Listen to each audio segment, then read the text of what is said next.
Collage artist and writer, and I'm here at the historic Thayer Memorial Library in Lancaster, Mass. I'm going to take you inside to do a tour of my latest exhibit, Critters and Cake and Checkerboard Landscapes. Behind the camera is Cheryl Collins of Collins Artwork. Hi, Cheryl. So come on in, we'll take the tour.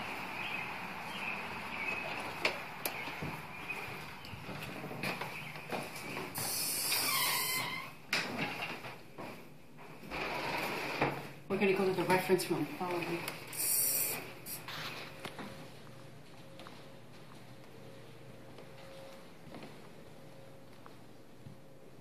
That's Nancy, the assistant director. Hi, Nancy.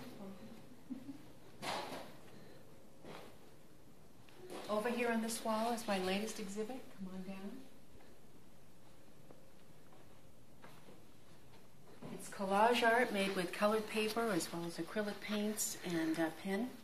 And what I'm going to do is sort of read the original verse that goes along with it, and then I'll go back and tell you about each one of the paintings. So what's going to happen is, as I'm reading, Cheryl's going to go from painting to painting.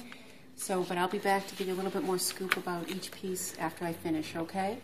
The name of the poem that goes along with the paintings is called My Fifth Birthday Cake. So we'll start over here.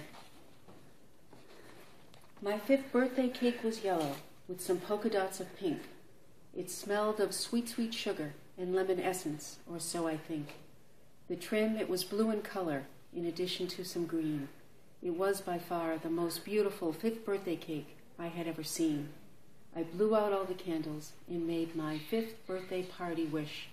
I asked for a golden tiger, a green frog, and a big fish. The tiger, a large Bengal, soon appeared at my front door. He crept right into the kitchen and stretched out lengthwise on the floor.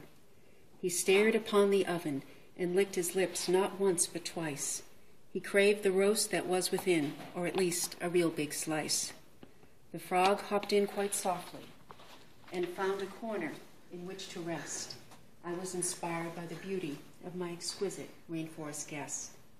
His body, bright green and slimy, with two bulging red eyes. They reminded me of saucers, or two big cherry pies. The fish I soon found swimming in a pond in the backyard. His size was quite enormous, and it caught me quite off guard. Yet he swam beneath the water with great grace and with great ease. He was polite and rather chatty, always saying thank you and yes please. It was then that I did notice a black feather all afloat. It was gliding among the lilies like a silent feathered boat. I wondered where it came from. Was it a raven or a crow? Excuse me. But for all of my own wondering, I am sure to never know. It made me think of sprouting wings and soaring in the air. I ever so wanted to wish for it. Should I do it? Do I dare? And then, without a second thought, I made a silent wish. I wished to fly above the pond and look down upon the fish. It was then that I started shrinking and grew small and rather slight. But how would all this shrinking ever help me to take flight? I stood among the grasses, the brown soil and the slugs. I looked up to see a monarch, a dragonfly, and ladybug. The butterfly swooped down upon me, and I jumped upon its wings. I held on tight and listened as the wind began to sing.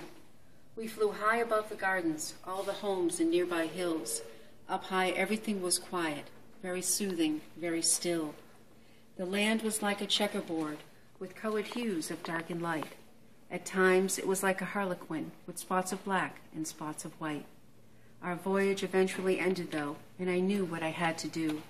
I had to use another wish to go back in time before I flew. I needed to grow up again and return to normal size. No sooner had I thought it, did I grow before my eyes.